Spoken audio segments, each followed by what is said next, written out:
A very warm welcome, everybody, to London Olympia, and of course to the Reed Learning stage, and particularly to the next presentation, which is on one of the most basic and business activities that we ever do. It's writing, but of course with an up-to-date twist of writing emails. Although not that up-to-date, because the very first email was sent 43 years ago, 1971, by a guy called Ray Tomlinson. And he says that whatever he wrote was very inane. He can't remember. Probably QWERTY UE up, or Astrophagitical, or whatever, the lines on the typewriter. I sort of fondly think that that might still be sitting in somebody's inbox right now on a spam or something like that. Anyway, my name's Alistair, and this presentation is scheduled to last 45 minutes with 15 minutes of questions, if indeed there are any, afterwards. So that should bring us nicely up to lunchtime. What we are going to cover in the next 45 minutes are three very simple aims and objectives, and kept deliberately simple because that's what emails writing should be. The right voice, why that's important for any email, the right voice and tone, how to write, the importance of writing in a very simple and economic manner that people can understand. And therefore, if we can do that, that is much more likely is going to allow us to persuade and influence people. And not every email is there to persuade or influence, but it is certainly there to represent you and your organization. So we've had 43 years to get used to this, but let's hone our skills and improve so we can be effective. Now, within these, we're going to break this down into some mini sessions and start off with some background and get you thinking about the number of emails that are written every day. And it's extraordinary, the number. So no wonder people find this difficult to manage. We'll look at what makes a poor email, and that is underpinned by research by Harvard Business School and the University of Glasgow and Paisley. We'll look at a very simple strategy, because what we want to do is avoid the bad and make sure that we're writing on the good side. And there are 4 C's there, and we'll come to that and break them down. I'll show you an example of a poor email, and we'll show you then how that can be turned around by some editing and some proofreading, which is areas that we never seem to have enough time to do. And then we'll show you the reformatted example. So a little bit of background. First of all, I've been with Reed Learning since 2006, 8 years ago. And prior to that, I spent 29 years in the finance industry with Barclays Group, and I was very fortunate to be able to work across the world, South Africa, India, and Europe particularly. And I realized then, it was evident that clearly English is not everybody's first language. And if I wanted to make myself heard and get a message across, I had to ensure that what I was writing was understood. And that had to be simplified. Not made stupid in any way, but just simplified. And then over the years, I realized that that is a good strategy for any email, whether you're writing to natural English speakers or anybody who isn't. And since I took redundancy and worked with Reed Learning, it never ceases to amaze me how many requests that we get for various writing courses. This is a taster of the effective business writing skills course. We do report writing, essentials of business grammar, proofreading, and many more. And people come on to these, and people are usually business-like. They may be academic. They are certainly articulate. And yet they'll say to me, I have difficulties putting an email together. And in fairness, ladies and gentlemen, it's generally not the PA community, if I'm honest. It's usually your managers and usually your colleagues, and we are there often to support them or dig them out. But sometimes managers can look at our work and be critical of them. When I ask people who come on the courses, what's your issues with writing emails? Probably 70% of people will say to me, well, I tend to write too much. And the message is lost. And especially if what you want people to do, the call to action as it's called, is at the end of the email. People have bailed out, they've abandoned before they get there. They're not being rude, just we don't have enough of this, or we don't have concentration levels. 30% say that they're too short. And that can create brusqueness and possibly perceived as rudeness right at the beginning. So it gets people's backs up. So we want to find something which is in between, a happy medium. And hence we're here. So what's the problem? Nobody reads them. Well, the research says, again by Harvard, that long emails and reports, 95% of the work that we do, especially if it's reported, if it's over 5 pages, 95% is not going to be read. Same with CVs. Okay, I appreciate they're not emails, but it's the same principle. Over 2 pages, their research says 97% will not be read. 3% only. Why? Because, well, we're too busy. We haven't got the concentration levels. Or, uncomfortably, the work we are producing is not interesting or engaging enough. So we need to make it so. It's possibly, is the social media and technology advances, then we are, especially a younger generation, very much more used to writing in tweets, WhatsApps, Snapchats, etc., texts. And they're all short form versions, which are fine, no problem with that at all. But they don't resonate well with a business email. And we have to think, some of us, to think we are not writing a WhatsApp or an email, a text, something like that. Okay, we haven't got time to think about emails. Well, why not? Because there's lots of them.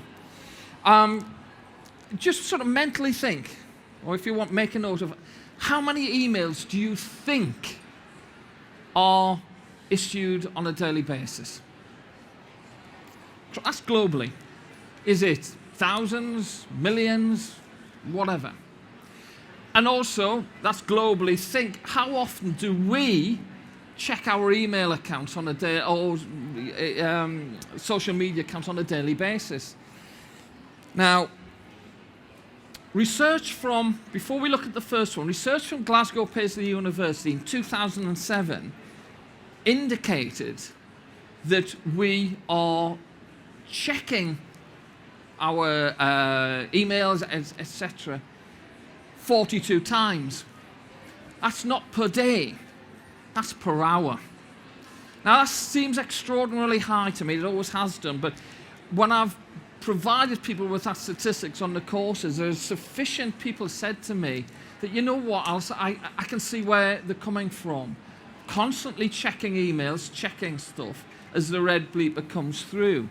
Now, that's distracting, and we're not on a time management course, but there's things we can do about that. What it does demonstrate that there is an awful lot of emails flying around. Now, not every of one of those 42 checks is going to be an email. Let's say half of them are. That still means there's a lot of emails per hour floating around, and we have to read them. And if we're issuing an email, then the recipient will also have the equivalent, 42 checks, 21, whatever. So we are checking our emails every 1.5 minutes.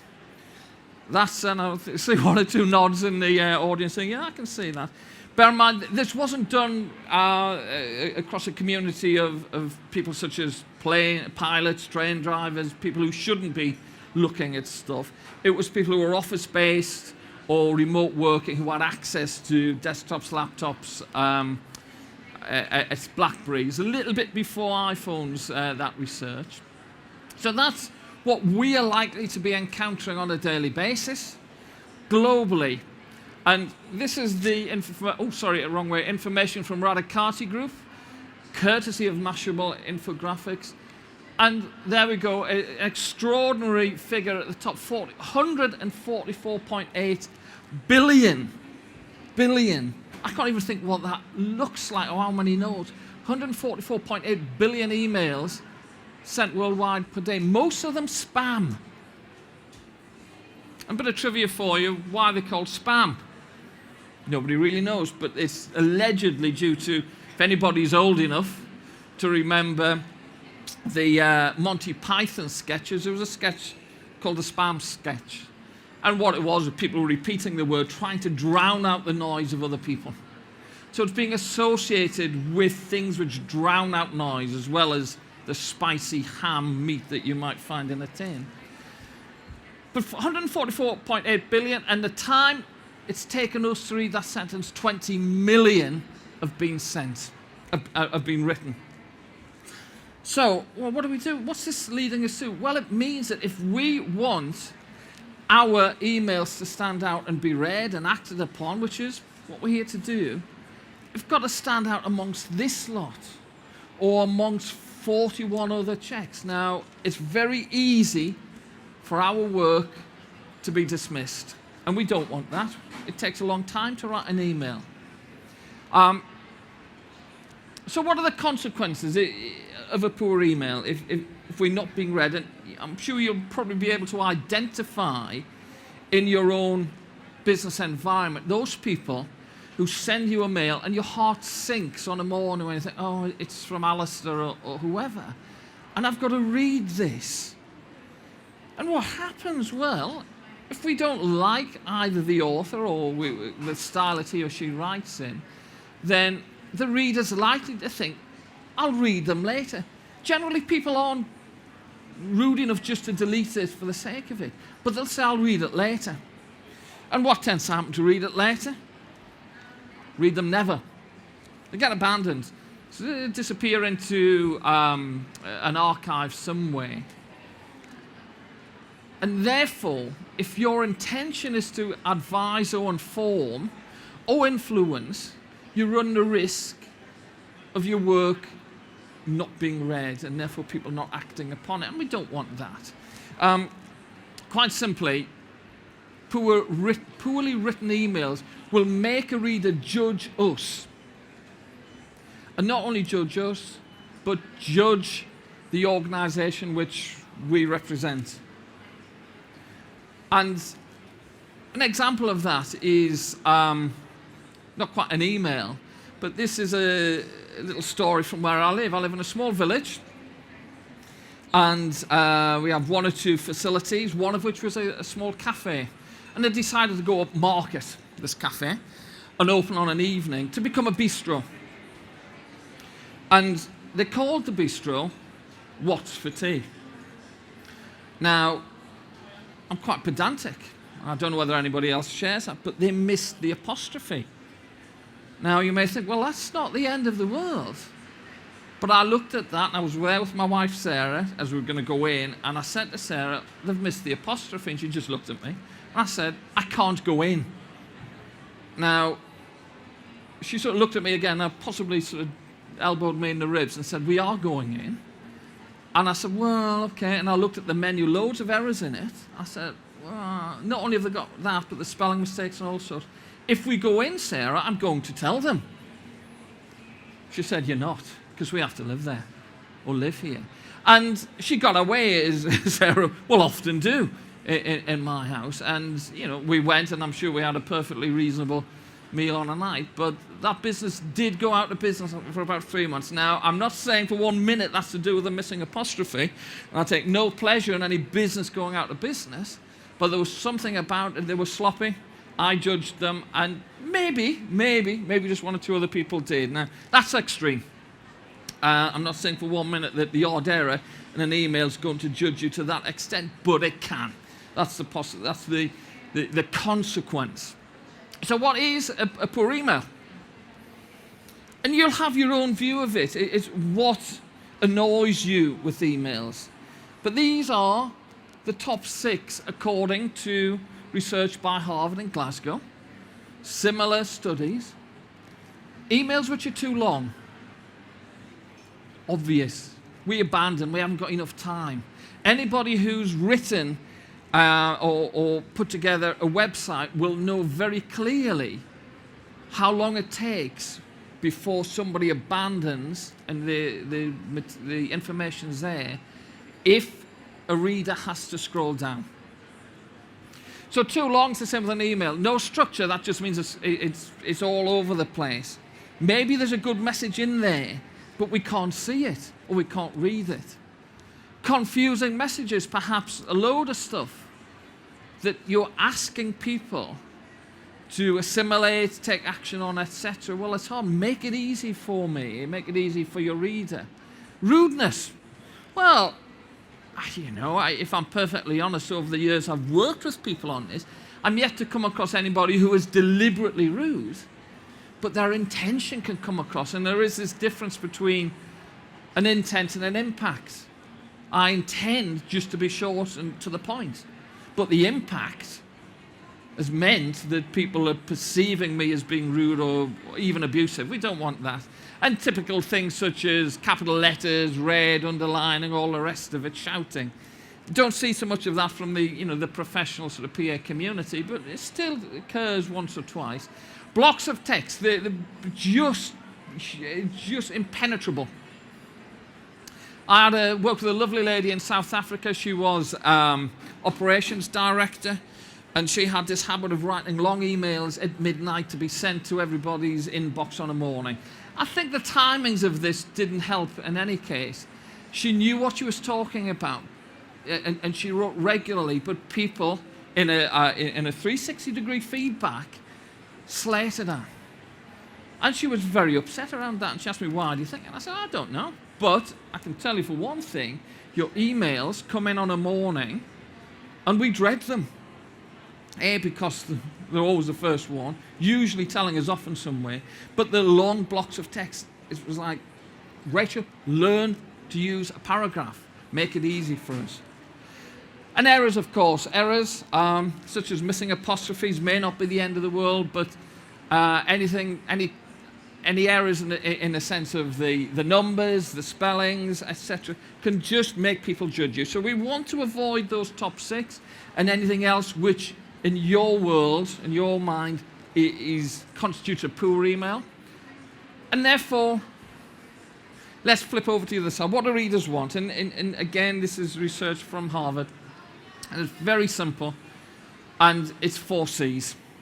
And if we can, I sort of commend to you, ladies and gentlemen, if we can review our work, or your manager's work, or your colleagues, and just run it through this 4C process to see if they are fulfilling it, then you will get a better, an improved version of an email, no matter how good we are now. So what are the 4 C's? Quite simply, emails which are courteous. So it goes without saying, we don't want to be rude.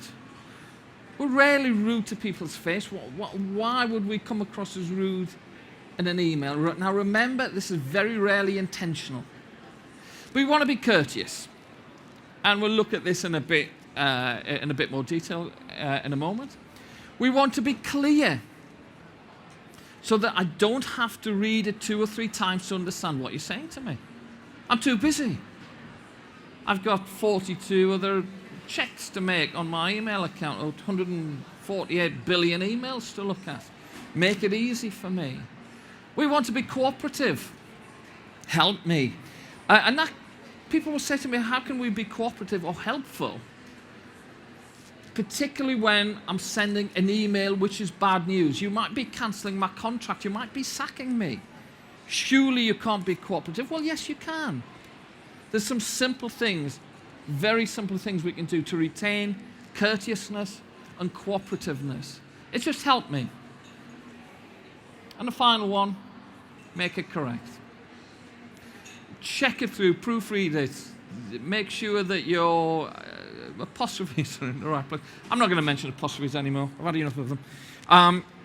But things add up, your content's correct. And you haven't got any silly words.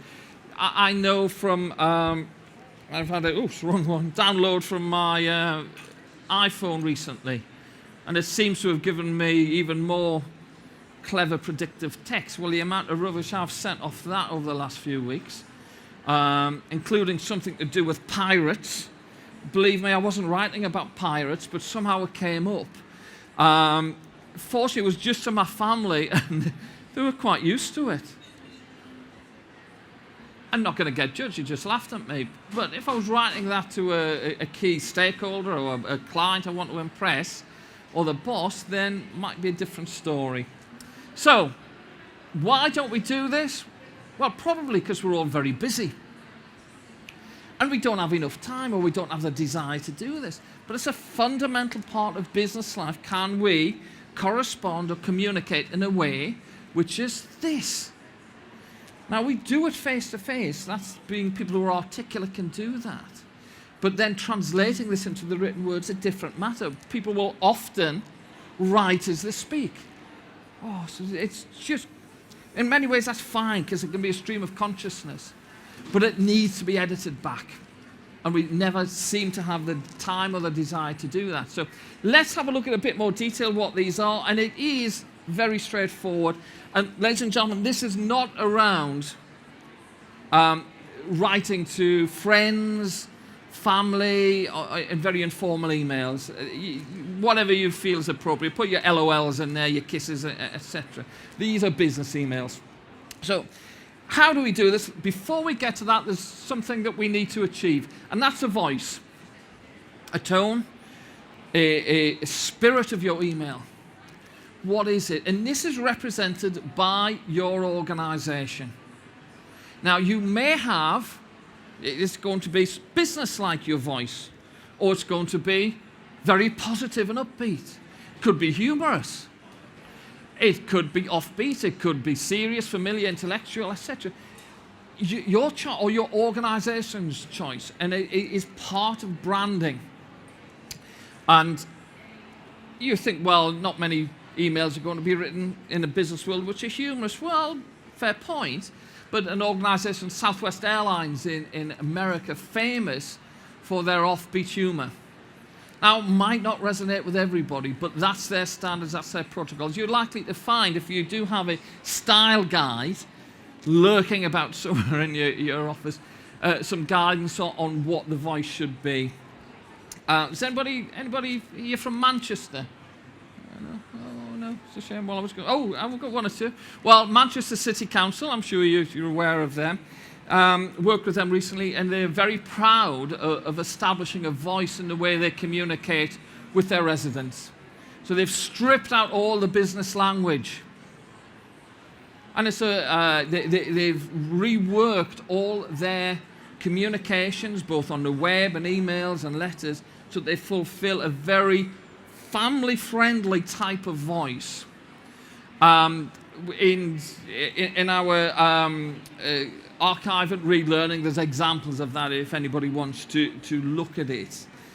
I'm going to suggest to you that you can choose whichever suits your brand, but let's first, most business emails, thank you, are going to be business-like, and whatever that means to you. So, but business-like doesn't mean too formal. Business-like is professional, but professional equals warmth to and humanity. And let's have a look at these four C's, what they mean. And again, next time you write an email or you are reviewing somebody else's work, particularly your managers, ladies and gentlemen, just check that they are doing this. Use an appropriate greeting. Now, I know not everybody does, but this is the optimum. This is where you are most likely going to get a positive reaction to it. So an appropriate greeting, be polite throughout, use please and thank yous. And it's what my mum and dad used to say to me, just be courteous, remember your please and thank yous. It's something which my little daughter Jamie is now being taught very much so as she goes to school. And she was delighted because her headmistress asked the whole class, has anybody said thank you to somebody? My little girl put her hand up. She got a sticker for it. What did you say thank you for? Well, thank you to Mommy for taking me to ballet. Well, that's just a little thing. But I'm rather hoping that that principle will last with her for the rest of our life. Be courteous, please and thank you, no matter how grumpy we might feel. So let's not get angry or sarcastic, and because that will leak out. If you have the urge to do that, write your email, then go for a cup of coffee, then delete it. Very wise person said to me, an angry letter, email will never pay the mortgage. And I'm sure he must have, in the past, have been very regretted sending an email or something, and you think, that just doesn't sound good. So be careful.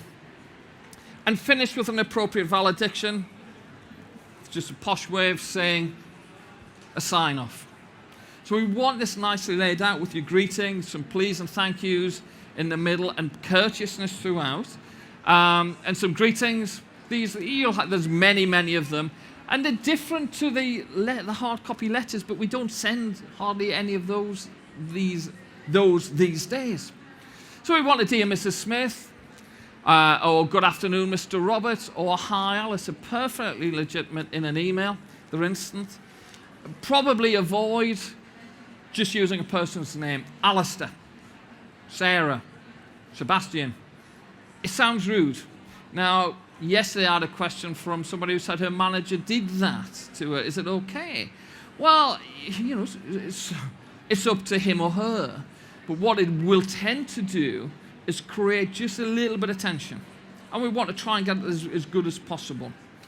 Don't use nothing unless it is a conversation. And then if it is a conversation, you might ask yourself, why don't you just pick up the phone in any case? But, and again, remember, over-familiar greetings such as good day and all the rest of the cheesy stuff don't tend to resonate very well in business. Remember, this is when you want to make a serious impact on a new client, customer, or stakeholder. Where you're very familiar with people, up to you. And your valedictions, yours faithfully, yours sincerely, very formal.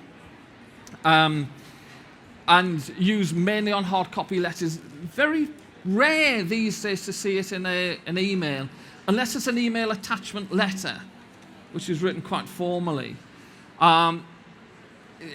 Is anybody from America in? US? No. Oh, yes. Oh, you can tell me. I've read a lot of American text where it goes sincerely yours. Is it reversed, or is that just not the case? Okay. Yours faithfully, yours sincerely. Keep that for the letters, or very formal. Best regards, kind regards, yours truly. Perfectly acceptable in a business type email. Again, avoid nothing. Careful about over-familiar endings such as cheers, unless you know that person very, very well and they're doing it to you, of course.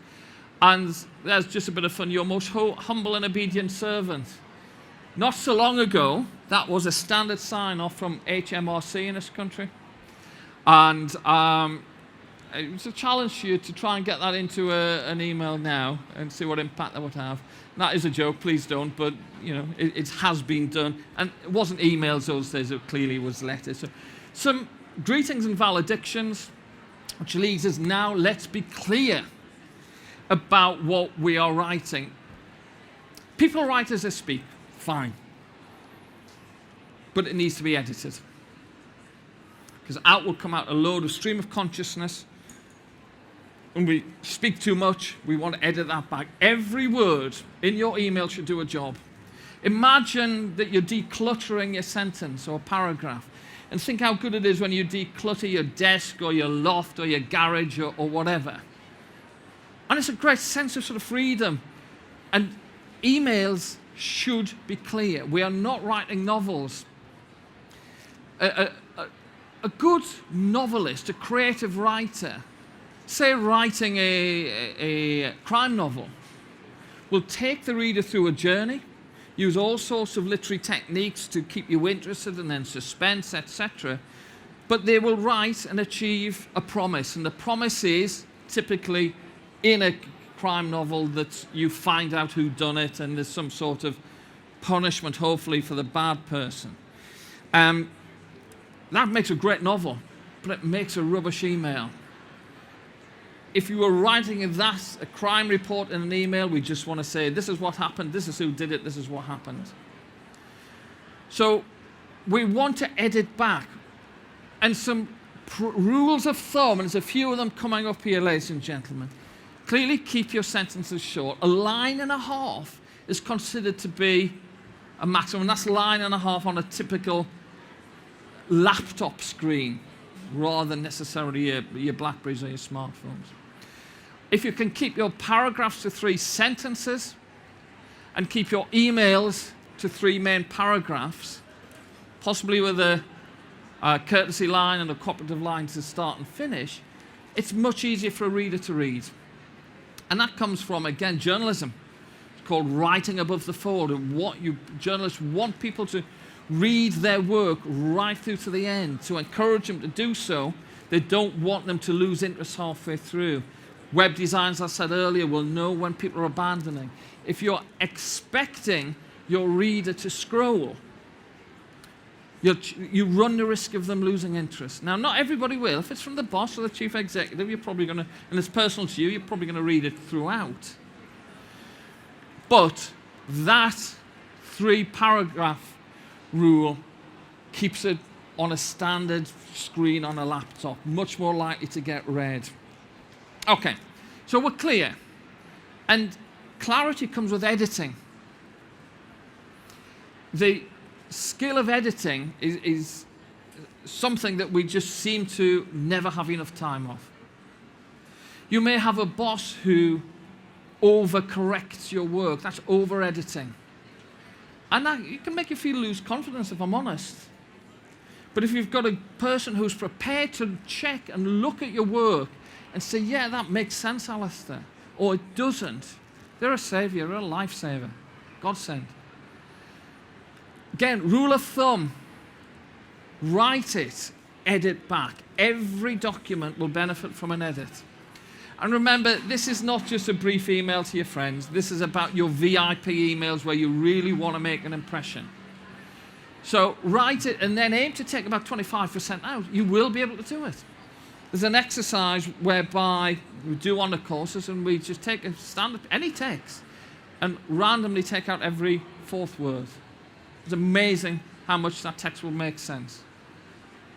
And that suggests that we tend to write too much. So take out 25, then have another look. If you really want to be smart on, take 10% out again. So you're really making it clean, polished. They're like words which shouldn't be there, shouldn't be there. I liken it to like ASBO kids hanging around, making a nuisance of themselves. The words need to go back to where they should be, not hanging around messing up the sentence. The classic editing of these, adverbs, adjectives, conjunctions, padding, punctuation, etc. And we'll look at a few examples of them. They all clutter up your sentences. Read it aloud. Very strong recommendation to you. Remember, this is an important email, not the day-to-day stuff.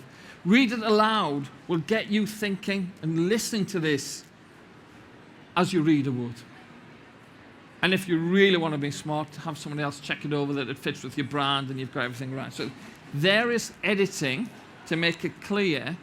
And I apologize on this, I'm sure everybody knows this, but not everybody does. But examples, adverbs, why do we want to take them out? There's only 4 examples. The adverbs are words that enhance a verb, the doing word, often, not always, ending in ly.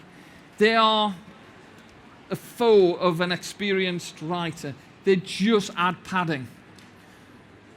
Creative writers of short stories will often put them in if they are having to meet a deadline, like 5-minute fiction at the end of a magazine. They will add it because they're paid on a word count. But we aren't. They take them out, they're unnecessary. We don't need to know that he ran quickly. Unless we do. We just need to know he ran or he sprinted is a better word. So take them out. Just say, do they add anything? Then your adjectives, which modify a noun or enhance a noun. Blue, strong, happy, thoughtful. Many, many more. And again, same sort of principle. Do we need to know that the pen was blue or the cup was strong or the person was happy? If we do, then put them in. But if not, let's get rid of them. Every word should do a job. Conjunctions, joining words and, but, or, for, and also. You can't do without these. In themselves, they're fine. But what it means by removing them is removing, rule of thumb, if you've got more than one conjunction in your sentence, suggests your sentence is too long. Put in a full stop or period if you're in America. Stop that, halt it, make it easy for me to read. And tautology, and I apologize to you, ladies and gentlemen, because once you know this, you spot them everywhere, and if you are like me, then they get me irritated. Tautology is putting together of two words that mean the same thing. Forward planning is a great example. Think about that. You can't really backward plan. So why do we say forward? It's planning. Advanced reservations. Well, you can't reserve things not in advance. In my personal opinion, well, of course it is, because it's your opinion. Added bonus. It's a bonus. Short summary is a summary, and a free gift used extensively in advertising, and that's where it should stay. And these are just examples of them. You can, remember, we're trying to shorten our text, but not lose meaning. So let's get rid of some of these words. So we're editing. Make it clear. And now we want to be cooperative. The third of our C's. Being courteous. We're being clear. And we want to help. And readers respond. Again, research. If you offer help in some way, even in a little way, the readers will respond positively. You and yours is great. Great couple of pronouns. They add to a relationship. So instead of saying, we do this, flip it round and say, this is how you will benefit. Use, again, your homework tonight, ladies and gentlemen. I may have forgotten to mention this. But your homework tonight is to watch the telly.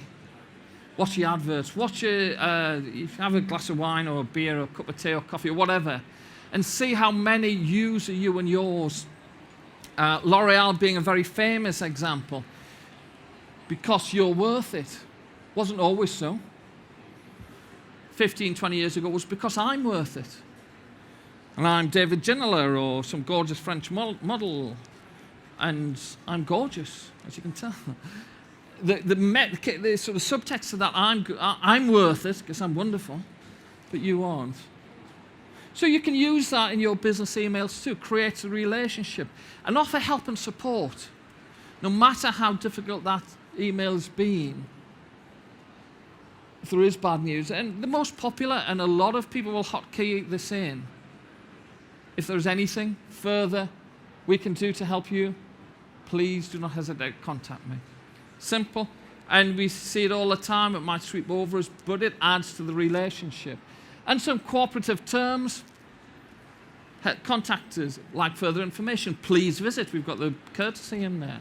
We'll ensure your replacement part is delivered on.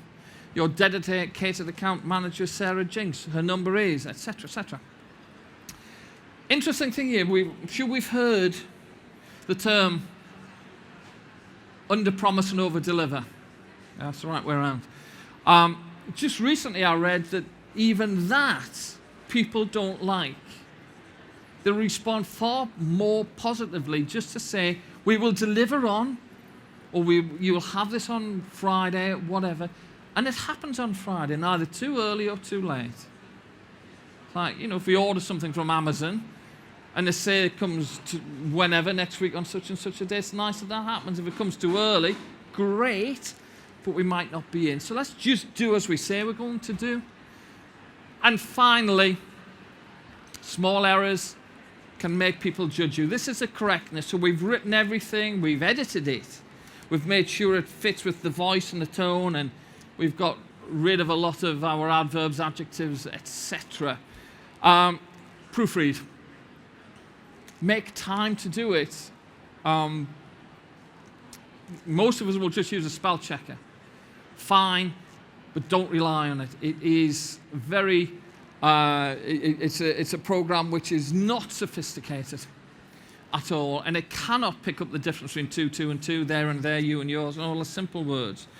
And my fingers can type, my head can type various words, but my fingers can't because I'm going too fast. And we don't want them to creep in. So check your calculations, your numbers. addresses or the factual context. Check punctuation and grammar. And if you remember in that previous email, it said edit out unnecessary punctuation. You don't need complex punctuation and grammar in an email. Should be simple. You're probably going to use a full stop and a comma. That's all you really need. If you want more, Essentials of Business Grammar, we do that for you. But just do it for VIPs, or for VIP emails rather, proofread backwards. Now there's an interesting thought. This is what the professionals do. If they are proofreading, say, J.K. Rowling or something like that, a text. The editor works with J.K. Rowling on the tone and the voice and the story. A proofreader will read backwards. Now, I am not suggesting for 1 minute, because you'll throw things at me, that you do this with but your most important ones, have a look at this. And it means not reading forwards, because we get caught up with the message, especially if it's a good message now. Check the words backwards. Is that spelled correctly? Yes. Tick it. Proofread, is that correct with the hyphenation there? Yes. The dash, M-dash it's called. Is that right? Yeah. We're going backwards. So we are making a critical look at each word and making sure that's correct. Promise you, you will pick up errors. Now that may or may not be important to you. Quick email to friends, not a problem. When you want to impress people, that's the way to do it. It takes time. It takes concentration. And in long text, long reports, you need diligence and concentration. It's hard work. But for a quick one, that would probably take you a couple of minutes to do it backwards. Is that a good use of your time? Well, only you can tell. So, as we're coming towards the end, here's an example of an email. Mrs. Harris, so no dear there. The order you placed was lost in our system. A comma rather than a full stop. The item is processed today, and so wrong verb tense, and will be dispatched in a few weeks. We need a replacement order form. Error there. Second signature, dispatch team will process incorrect. Delivery, what's that all about? Please note that the color you ordered has now been withdrawn. The item will be dispatched in an alternate color. DB Johnson, whoever he or she may be. Well, very nice, thank you. Very rude. I don't know about you. If I've received that, I know how I would feel about Johnson and the company. Not very happy. Let's put it through the 4 C's. So we've laid out in a much more eye-catching way. 3 paragraphs with a courtesy line, a cooperative line at the bottom, and a sign-off. Thank you for your recent email. Appreciate your frustration. I'd like to offer my apologies, etc. Your order has gone astray, so being honest. As a result, the color is not as you ordered, but I have made a special request to our production team, so being very cooperative here. Now, you may not always be able to do this, etc., but this person is delighted to say that the bespoke order has been created and is going to be dispatched on a certain day. Very warm, very human, very hitting the voice. And if there's anything further I can do, then please do not hesitate to contact me. That could have been hot buttoned in, but it's there. I'm going to feel good about this now and probably forgive them and probably order more. My best regards, Sebastian Jones, Senior Dispatch Manager, telephone number, contact details. So that's been put through the 4 C's, come out at the other end at hopefully a much more reasonable email. Now, you'll have your own view on it. It may be too much, too little, whatever, but far better than the first one. So don't let the first one go out. Don't let your manager send out anything like that out, or your colleagues. Do send something like that out. And therefore, if we can write in no style with a voice, with some simple editing, proofreading, and time taken to write, edit, format, and proofread, we're going to create influence. And make sure your email's correct, clear, courteous, cooperative. You're likely to do 3 things, or you read it. So read your email. Great. You've taken time to do it. Crucially, read it to the end, because that could be where your call to action is. And therefore, if you read at the end, much more likely to act upon your recommendations. So, ladies and gentlemen, in terms of 3 simple things, think about a voice. Think about those simple steps, the 4 C's, to create an easy to understand manner. Try and keep it to the one screen if you can. And that is much more likely to persuade and influence people if that's what you need to do. Ladies and gentlemen, that brings us to the end. I'll ask if there's any questions in a moment. But if you want any more information on these types of courses, this is only a 45-minute taster. We have our very nice colleagues, Siobhan and our team at the back, and we've got a stand. Please feel free to visit them. So, ladies and gentlemen, thank you for your attention. It's almost lunchtime. Can I ask, does anybody have any questions from the, say into the audience? Oh, yes. You might have a microphone as well. Yeah. Hello.